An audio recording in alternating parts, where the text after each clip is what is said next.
Okay, I just did a video and I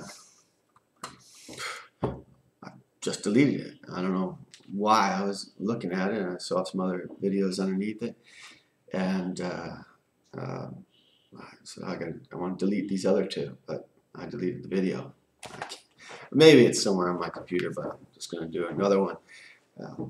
Somehow think that when I actually do that, I don't think it's by accident. I think it's on purpose, but I'm just not consciously aware of the fact that it was on purpose. But maybe it was by accident. I don't know. Anyway, the video I talked about my hair. I just cut my hair, and I did so because I was making a video. I usually only do once a week, and this is once a week. I also talked about a dream, which a bunch of the Desteni people were around, and Bernard was around, and he showed me this device, and I looked through it, and what I saw myself on a planet walking. You know, looking above, looking way above, walking. I saw 3 scenes, and they were all slightly different people. I think all different people. None of them looked like me when I look in the mirror. But I knew they were all me. And only one, I remember the dress I was wearing, the clothes I was wearing were similar to the clothes that Tibetan men wear. So in looking down above, and when I pulled my eyes away from this device, the first thing that I said was loneness, alone. It might have been lonely, but I think it was loneness, and meaning that I'm alone. I saw that, and I'm coming to accept that. Perhaps I've accepted it a long time ago. I've always been kind of a loner, in a sense, or considered myself a loner, someone that's being considered himself to be alone. You know, rarely would I participate in groups as part of a group. I generally tended to enter into groups as I saw fit. So, with regards to participating in Desteni, this is probably one of the first times in my life I've actually participated in a group, and I realize I'm still, considering myself slightly on the outside. It's part of me, just the way I am, being the way I've designed myself. Cautious, move slowly, that sort of thing. So, where was I? Yeah, okay. So alone. I accept that. I see this as a journey anyway, a journey of me, a journey of me. This process I'm in with Desteni is a journey of me, and I don't expect it to end when this ends, when I die. I just continue moving on. For me, it's not so important what shape or form, or whether I have memories of personality that I am right now. In fact, it's almost not important at all. I really don't think I care that much at all. Whether after I die, whether after I die, I remember who the heck I am. Oh, she's kidding. Don't talk like that. Anyway, okay, all right, okay. So, okay, good. Okay. It's gotta take her out. Bark. All right. So, anyway, I want to talk quickly about the Zeitgeist movie. Okay, hold on a second. I want to talk quickly about the Zeitgeist movie, and well done movie.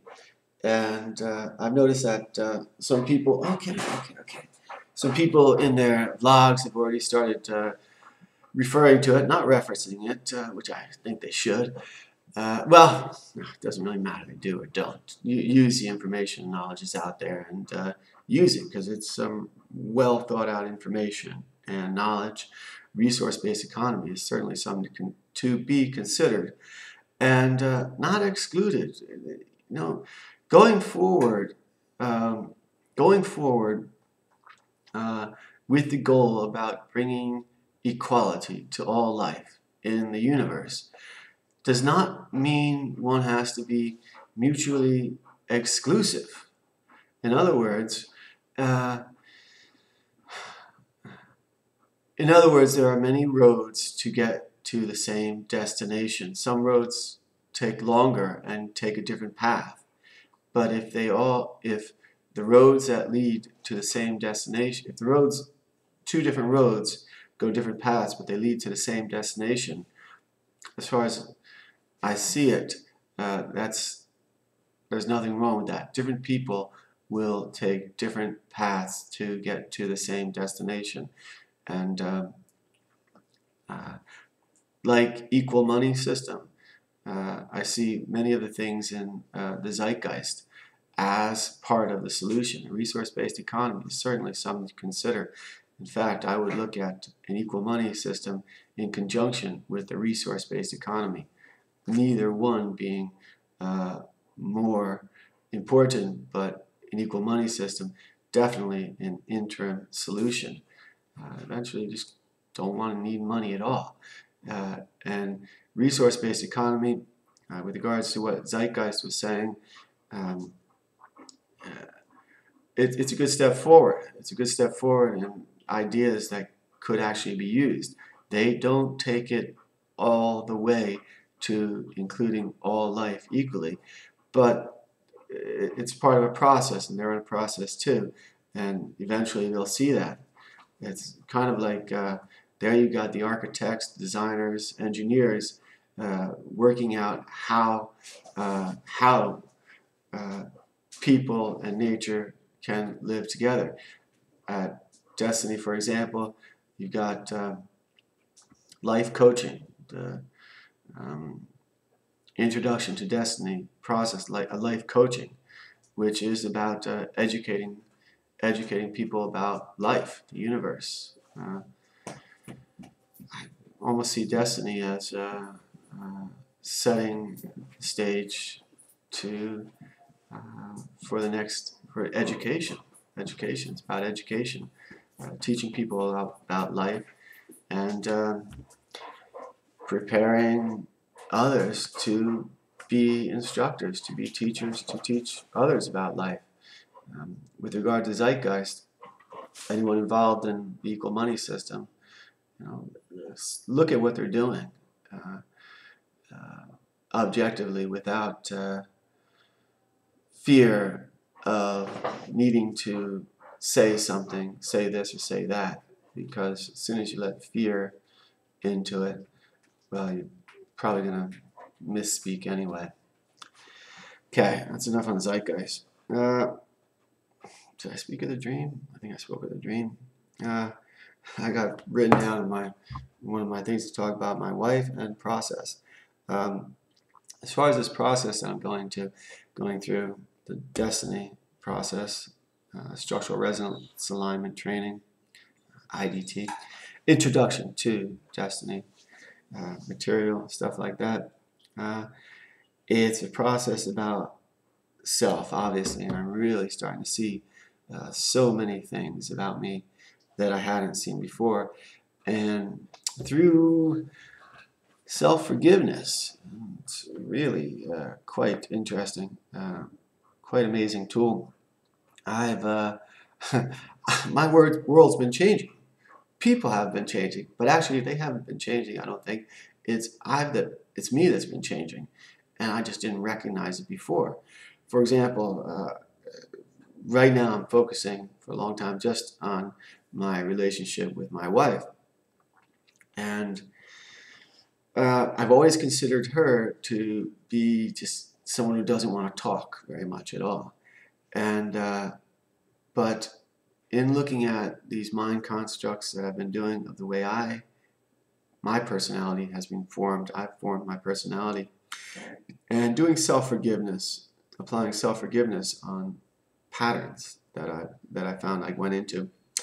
Um, I've noticed that she's become much more talkative, and or maybe I'm just more open to someone talking to me. Uh, I've noticed that where I used to get angry, I don't get angry. I noticed where there used to be reactions in me, um, like trying to perceive what someone else is perceiving about me, and going off in so many different directions, and just, what if this, I bet you this person thinks that, this person probably thinks that, etc. That it hasn't stopped completely, but it's certainly slowed down a lot, and I find myself much, let's say, enjoying myself a lot more with regards to just my day-to-day doings, and noticing around me so many people. It's almost like they're possessed. I mean, they're noticing so much of the other crap that I think I used to go through, and I still do to some extent, a big extent. But I see these people. They're just so much going on in their minds, and it's just totally useless stuff. Um, and I tell them about self-forgiveness. I tell them about the Desteni process. But so far, except perhaps on the internet, people I get through to, I see there's a difference between myself and a lot of people out there. With regards to what I'm willing to consider. And of course, there's always going to be a difference, but I don't know. I'm willing to consider just about anything, and if it's a possible solution to me and this world's problems as I have seen them, I'll consider the solution. I'll consider it. But it seems to me so many people are just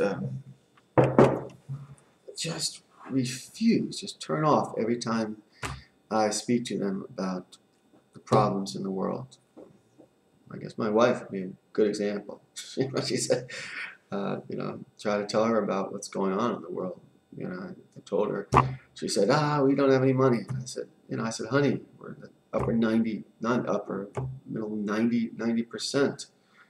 We have more than 90% plus of the people around this world. Don't you know there are, billions of people who are living on less than $2 a day?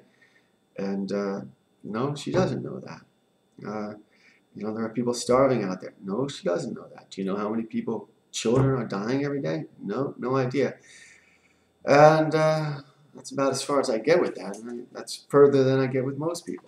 So I see that it's an uphill task, difficult task ahead to get people to wake up. And honestly, I don't think they're going to wake up until something wakes them up for them, pours cold water on their head. Suddenly there's no more food. Suddenly it's very, very cold. I don't think people are going to wake up on their own. Perhaps we'll see. Perhaps what they say. They say talk about consciousness, rising consciousness, or lowering of consciousness, whatever. But external factors will probably go a long way toward getting people to realize what the heck's going on. Because my talking to them doesn't seem to make much difference. Then again, I'll keep going on it. Alright, that's it. 15 minutes. Certainly went quickly this time. Okay, that's pretty much all I have to say. I might make another video on something. Stop.